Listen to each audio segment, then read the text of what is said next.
Hey everyone! Tonight we're diving into the greatest financial heist in American history. A heist that was hidden for 3 years, exposed by a journalist who died before seeing his victory, and paid for by you without your knowledge or consent. Picture this. It's September 2008. You're watching the news. Lehman Brothers has just collapsed. The stock market is in free fall. Politicians are screaming that the entire financial system is about to die. Treasury Secretary Henry Paulson, the former CEO of Goldman Sachs, goes before Congress and demands $700 billion to save the banks. He warns that without this money, ATMs will stop working. Food will disappear from grocery stores. Civilization itself will collapse. Congress passes the Troubled Asset Relief Program. TARP. $700 billion, the largest bailout in American history. You remember this? Everyone remembers this. It was on every news channel for weeks. But here's what you don't know. Here's what they didn't tell you for 3 years. The $700 billion was a distraction. While everyone was watching TARP, the Federal Reserve was quietly pumping $29 trillion into the banks. Not $700 billion. $29 trillion. That's $29,000 billion. That's roughly 40 times larger than what they told you about. Before we go deeper, drop a comment below. Where are you watching from? And what time is it for you right now? I want to see how far these stories reach across the world. And if you've ever wondered why your savings buy less every year while banks keep breaking profit records, make sure you're subscribed because tonight's story will show you exactly how they did it. To understand how $29 trillion was hidden from the American public, you need to understand one man. His name was Mark Pittman. He was a financial journalist at Bloomberg News. And in 2008, he started asking a simple question that nobody else was asking. Where is all this money actually going? Pittman stood 6 feet 4 inches tall. He had a booming laugh and a reputation for being relentless. Before joining Bloomberg, he'd been a police beat reporter in Kansas. He knew how to dig. And in 2007, a year before the crisis hit, he was already writing stories predicting the collapse of the banking system. He won the Gerald Loeb Award, the highest honor in financial journalism, for a series called Wall Street's Faustian Bargain. He saw what was coming when everyone else was still celebrating. When the crisis exploded in 2008, Pittman noticed something that didn't add up. The Federal Reserve's discount window, where banks borrow emergency funds, had been averaging about $250 million a week for years. Suddenly, it was processing over $100 billion in a single month. The numbers were astronomical, but nobody could tell him who was getting the money or what they were putting up as collateral. The Fed refused to say, so Pittman filed a Freedom of Information Act request. He asked for the names of the banks receiving funds, how much they were borrowing, and what assets they were pledging in return. The Fed denied his request. He appealed. They denied him again. Most reporters would have stopped there. Pittman decided to sue the Federal Reserve. He became the first journalist in history to take the central bank to court. His words at the time were simple. It's not Ben Bernanke's money, it's our money. Bloomberg News backed his lawsuit. The Fed fought back. Then something remarkable happened. 20 of the largest commercial banks in America formed a consortium called the Clearinghouse Association, and they joined the lawsuit. Not to help Pittman, to fight against disclosure. The banks that had received the secret loans were now fighting in court to keep those loans secret from the public. Think about that. They received your money, and they fought to hide that fact from you. On August 24, 2009, Pittman won. A federal judge ruled that the Fed had improperly withheld records and ordered disclosure. The banks appealed. 3 months later, on November 25, 2009, Mark Pittman suffered a fatal heart attack. He was 52 years old. He died before seeing the final victory. The banks kept fighting even after his death. But in March 2011, the courts ruled definitively in Bloomberg's favor. The Supreme Court refused to hear the bank's appeal. And finally, the truth came out. What the documents revealed was staggering. Joseph Stiglitz, the Nobel Prize-winning economist at Columbia University, called Pittman one of the great financial journalists of our time. His death is shocking, Stiglitz said when he heard the news. But what should shock us more is what Pittman was fighting for. He wasn't asking for classified national security information. He was asking where the public's money went. The fact that this required a federal lawsuit, an appeal, and a Supreme Court challenge tells you everything about how the system protects itself. The articles Pittman wrote during the crisis have been gradually disappearing from Bloomberg's own website. Wall Street on Parade, an independent financial news site, documented in 2019 that many of Pittman's most important pieces could no longer be found on Bloomberg. They had to be recovered from web archives and syndicated publications. The man who fought to reveal the truth is being quietly erased from the institution he worked for. His widow spent 4 summers spreading his ashes across 31,000 miles of American roads, accompanied by their 2 daughters. She later wrote a memoir about the experience. But the system he exposed has only grown more powerful since his death. The Federal Reserve had created an alphabet soup of emergency lending programs with names designed to obscure their purpose. The Term Auction Facility, the Primary Dealer Credit Facility, the Term Securities Lending Facility, the Commercial Paper Funding Facility, the Asset-Backed Commercial Paper Money Market Mutual Fund Liquidity Facility. Each program was a different spigot pumping money into the banking system. When researchers at the Levy Economics Institute tallied up every loan, every guarantee, every asset purchase, the cumulative total exceeded $29 trillion. Now, the Fed would later argue this number is misleading because it includes loans that were rolled over multiple times.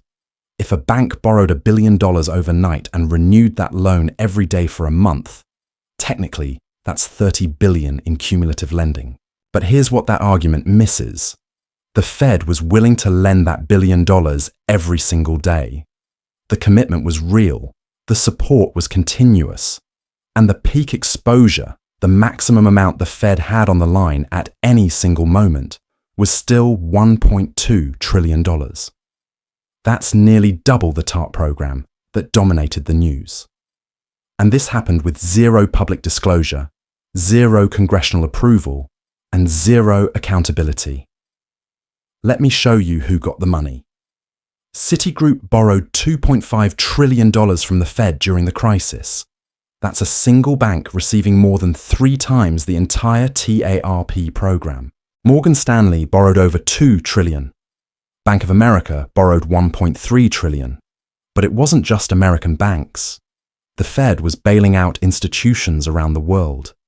UBS, the Swiss bank, received over $700 billion. Deutsche Bank in Germany received hundreds of billions. Barclays in Britain was on the list. The Federal Reserve was using American currency creation to rescue the global banking system, and nobody in Congress knew it was happening.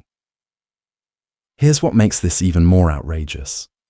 While the Fed was secretly lending trillions to these banks, the executives running those banks were publicly claiming everything was fine. On November 26, 2008, Bank of America CEO Kenneth Lewis wrote to shareholders that he headed one of the strongest and most stable major banks in the world.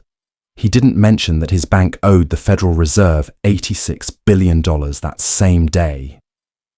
JP Morgan's CEO Jamie Dimon told shareholders in March 2010 that his bank had used the Fed's facilities at the request of the Federal Reserve to help motivate others. He framed it as a public service, not a desperate need for survival. These men were taking your money while telling you they didn't need it. Citigroup was perhaps the most egregious example. The bank received $45 billion in TARP funds alone. It also tapped the Fed for $2.5 trillion in cumulative lending.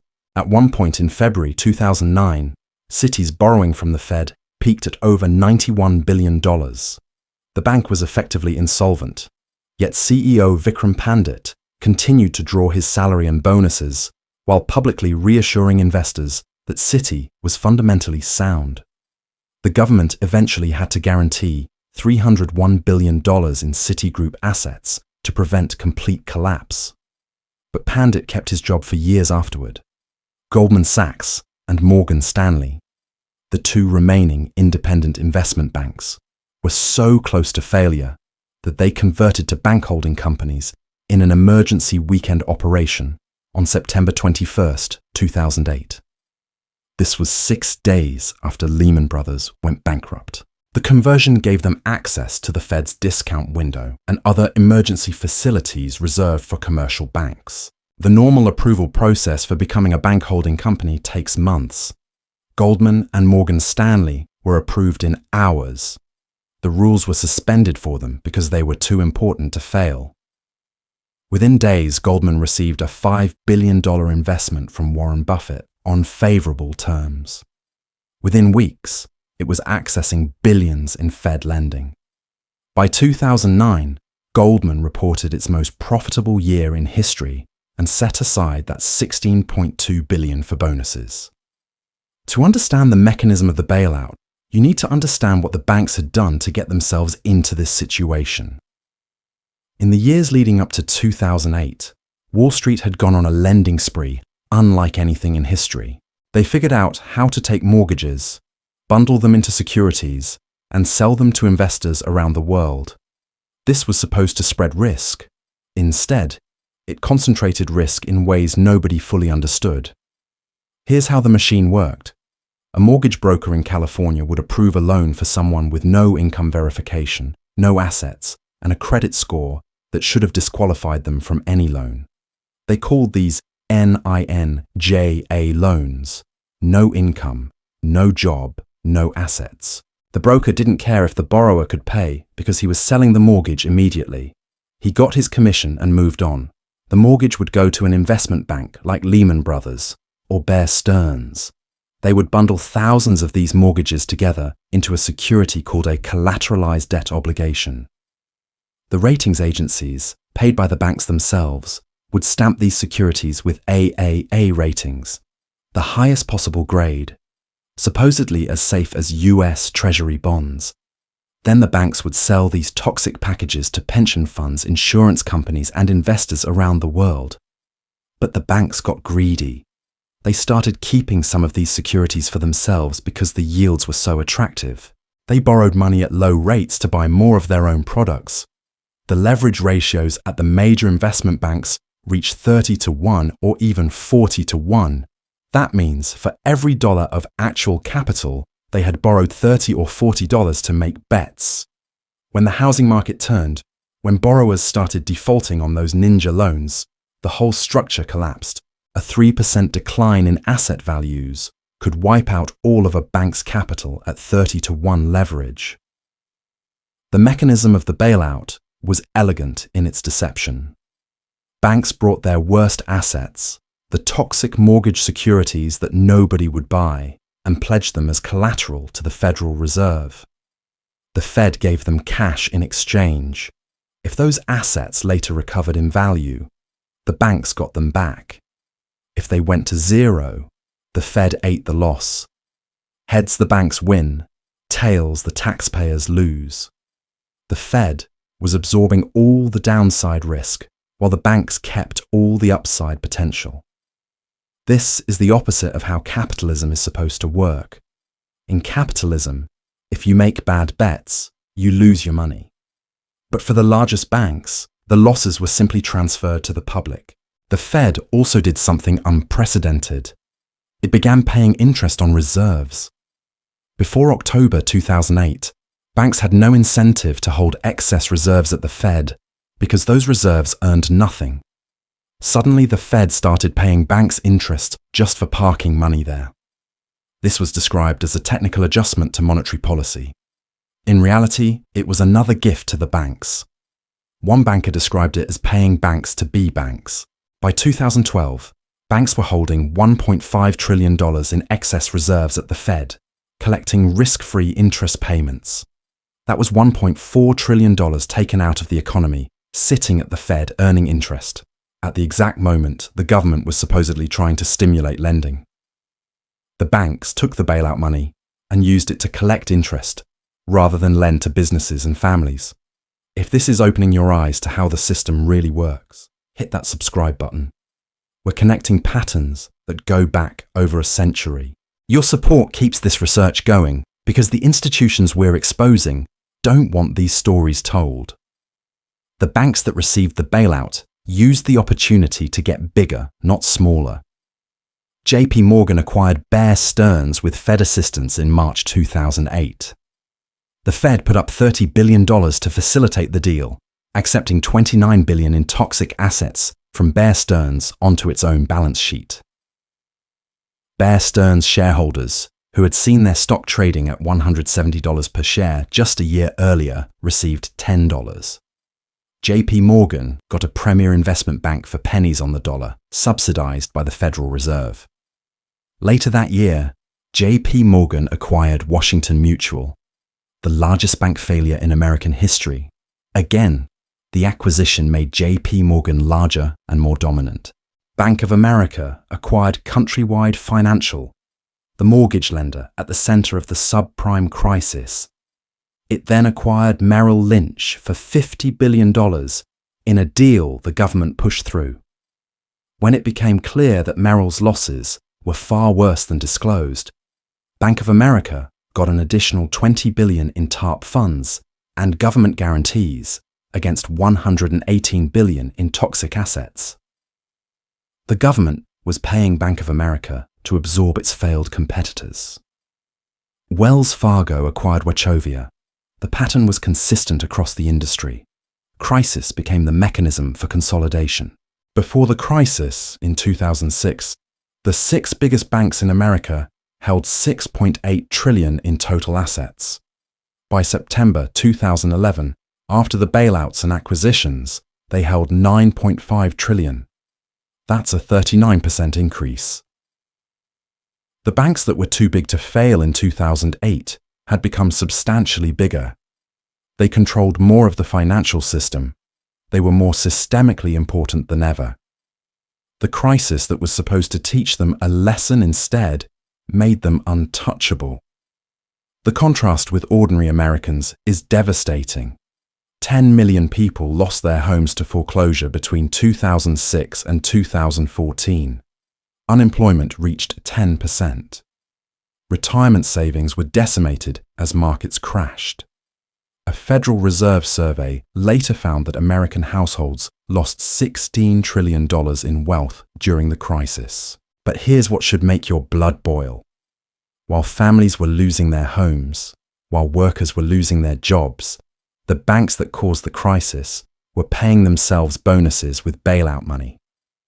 Goldman Sachs set aside $16.2 billion for compensation in 2009, the year after receiving government support. JP Morgan paid $26.9 billion in compensation that year. The executives who destroyed the economy were rewarded, not punished. Merrill Lynch, which was so close to collapse that it had to be rescued through acquisition by Bank of America, paid out $3.6 billion in bonuses in December 2008.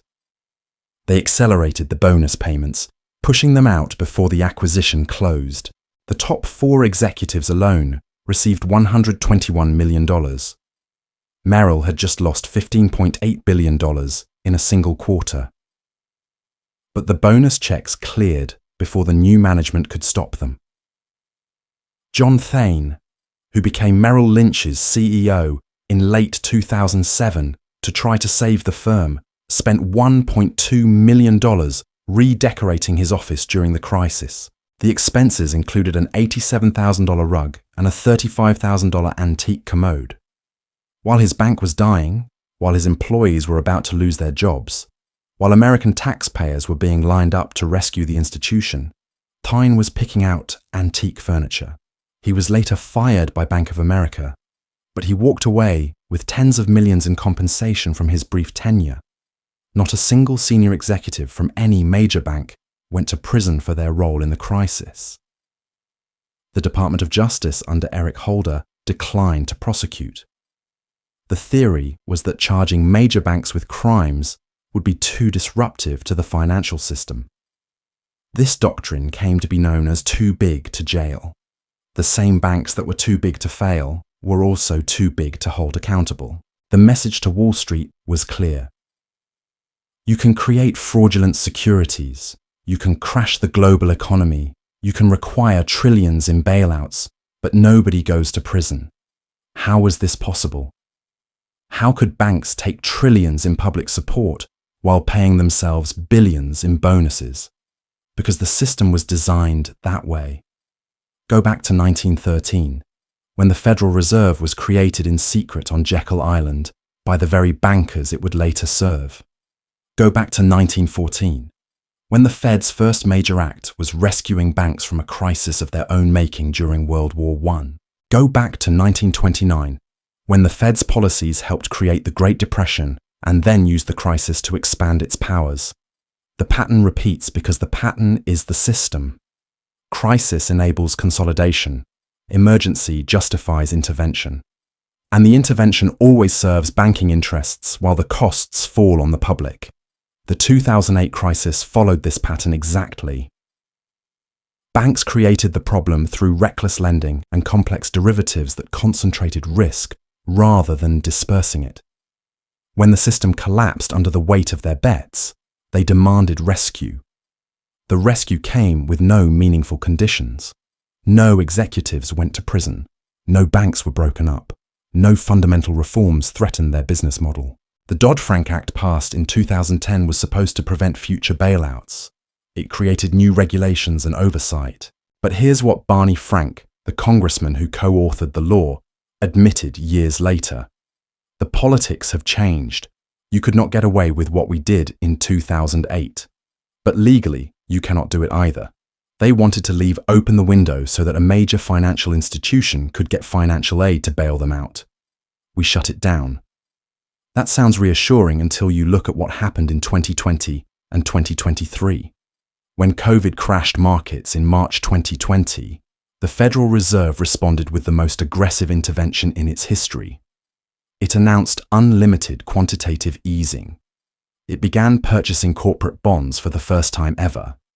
It created new lending facilities that dwarfed anything from 2008. The Fed's balance sheet expanded from $4 trillion to $9 trillion in less than 2 years. The same pattern. Crisis, emergency, intervention, expansion of Fed power. The lessons of 2008 weren't learned. They were repeated on an even larger scale. Then, in March 2023, Silicon Valley Bank failed after depositors realized the bank had massive, unrealized losses on its bond portfolio. Signature Bank failed. First Republic Bank failed. The government's response was immediate. The FDIC guaranteed all deposits, even those above the $250,000 insurance limit. This explicitly broke the rules of deposit insurance. The law says $250,000, period. But in emergency, laws don't matter. The Federal Reserve created a new facility called the Bank Term Funding Program that allowed banks to borrow against underwater bonds at full face value, hiding losses that should have been recognized.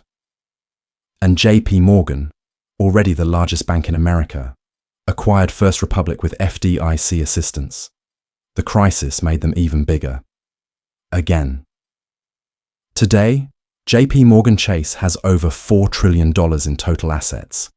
It's the largest bank in the United States and the world's largest bank by market capitalization. It's bigger than it was in 2008. It's bigger than it was in 2020.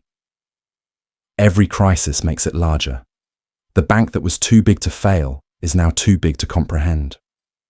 If JP Morgan were a country, its assets would make it the 8th largest economy on Earth, bigger than Brazil, Canada, or Russia. The executives who ran these banks through the crisis are still running them today. Jamie Dimon has been CEO of JP Morgan since 2005. He was there before the crisis, during the crisis, and after the crisis. He received Fed bailouts, acquired failed competitors with government assistance, and paid himself hundreds of millions of dollars over the past 2 decades. He is now worth over $2 billion personally. The crisis made him richer, his bank is bigger, and he's still in charge. The question you should be asking is simple. If the banks that caused the 2008 crisis are bigger and more powerful than ever, what happens when the next crisis hits? The leverage is higher. The derivatives exposure has grown to over $600 trillion in notional value globally. The interconnectedness is greater than ever. Every major bank has exposure to every other major bank through complex financial instruments. The tools that were supposed to prevent future crises have been exhausted. Interest rates were held near zero for a decade. Balance sheets have been expanded to unprecedented levels. What's left to deploy when the next crisis comes? The warning signs are already visible to those watching. Commercial real estate is collapsing. Office buildings sit empty as remote work becomes permanent. Shopping malls die as e-commerce dominates. Banks hold hundreds of billions in commercial real estate loans that are going bad. Some estimates suggest over $1 trillion in commercial real estate debt is at risk of default. The regional bank failures of 2023 were the canary in the coal mine. They showed what happens when banks hold assets that have lost value, and depositors start to question whether their money is safe. The Federal Reserve's response to the 2023 bank failures was telling. The Bank Term Funding Program allows banks to borrow against their underwater bonds at par value. This is accounting fiction enabled by government support. A bank might hold bonds worth 70 cents on the dollar in the market, but the Fed will lend against them as if they're worth a full dollar. The losses are real, they're just being hidden. This is the same pattern we saw in 1914, when wartime accounting rules allowed banks to hide insolvency. It's the same pattern from 2008, when mark-to-model accounting replaced mark-to-market. The names change, but the deception remains. Jamie Dimon, still CEO of JP Morgan after all these years, sold over $140 million of his personal stock in 2023 and 2024. This was his first significant sale in his entire career leading the bank. Other banking executives have made similar moves. The insiders are reducing their exposure. They're not predicting a specific date, but they're positioning defensively. They always know before the public does. They knew in 1929. They knew in 2008. They know now. Understanding 2008 isn't just about history. It's about recognizing the pattern that's still running. Banks take risks. Crisis threatens them. Emergency justifies intervention. Public resources rescue private institutions. Banks emerge larger and more powerful. The system concentrates, and the stage is set for the next crisis. This pattern has repeated for over a century. It repeated in 1914 with World War I. It repeated in 1929 with the Great Depression. It repeated in 1944 with Bretton Woods. It repeated in 1971 when Nixon closed the gold window. It repeated in 2008. It repeated in 2020. It repeated in 2023. The details change, the names change, the scale expands, but the pattern is identical. Mark Pittman understood this pattern. He spent the last years of his life trying to expose it. His words from February 2009 are haunting. Hopefully we will be able to inform the people enough to know how badly we're getting screwed. We need to know how to prevent it from happening again, and we need to know who did it. Pittman died 8 months later. The banks fought his lawsuit for 2 more years after his death. They didn't want you to know the truth. They still don't want you to know. But now you know. You know about the $29 trillion. You know about the secret loans. You know about the executives who claimed strength while borrowing billions. You know about the consolidation that made too big to fail even bigger. You know about the pattern that keeps repeating because it works for those who designed it. The question is, what you do with this knowledge. The insiders are positioning for what comes next. Bank executives are selling stock.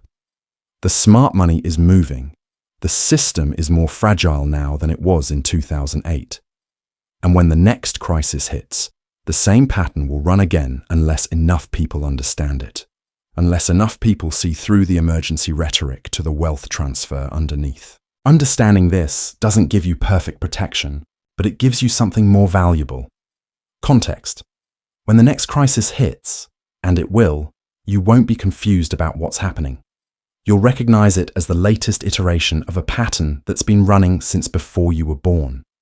You'll understand why certain banks get rescued while others are allowed to fail. You'll see the consolidation happening in real time. And you'll know that the temporary emergency measures will somehow become permanent, just like they always do. History isn't over, it's repeating. And this time, you know the pattern.